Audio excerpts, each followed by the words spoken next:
Hello friends, आप समस्त देखिपे आज सका एत जोर वर्षा हो टोटाल वर्षा छाड़बार ना ही धरुनी।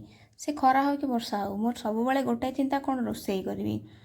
ये वर्षा पागटारे मोर कहीं माछ बेसर खाया बहुत इच्छा होता से मुझे सार को पठे देती माछ आने। सार वर्षार वर्ष जा माछ नहीं पलि आसिले मुझे माछ को भल धुआधुई करुच्ची। गरम भात को माछ बेसर आज पूरा पागटा जमिब। ये वर्षा एजाए भी छाड़नी। मु घर को पलि आसिली एवं माछ बेसर बेसर रेडी करने को। ये बेसर जहाँ जहाँ दरकार रसुण अदा पियाज शुखला लंका मु सब रेडी करुच्ची।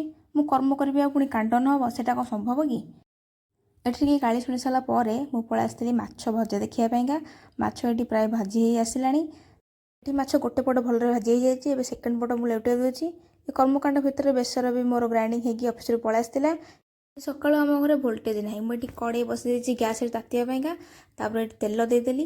तेल तातीगला पियाज देदेजी। पियाज को गोल्डन ब्राउन है पर्यटन टी भाजीदवा। फिर आम ग्राइंडिंग होगी आसाला मुझे पियाज उपर पकईदी घाटा घुंटी करदे।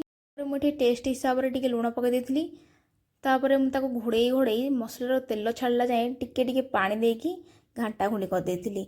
एवं ये मसलार पूरा तेल छाड़ी टे पानी देकी मुझे आलू पकईदी। मुझे 50% सिझा आलू नहीं जाती। आपन चाहिए पूरा कंचा आलू नहीं पारे ना पूरा सिझा आलू भी नहीं पारे। मुझे 50% सिझी जाता मुझे घाटिकी घोड़े देला खुण मोर पूरा आलू सिझी जाइए। आलू फुटीगला मुझे सीधा माछ पकईदेवी।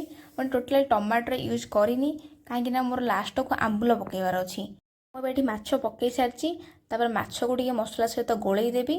से पानी देदेकी टिके फुटिया छाड़देवी।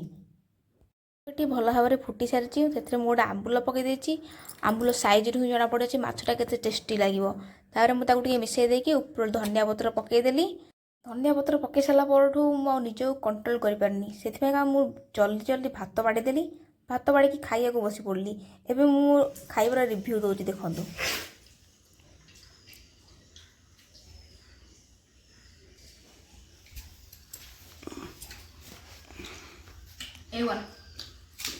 एटा तो दीपर खाइबा 4टा बेलू आम अफिस भोजी होता।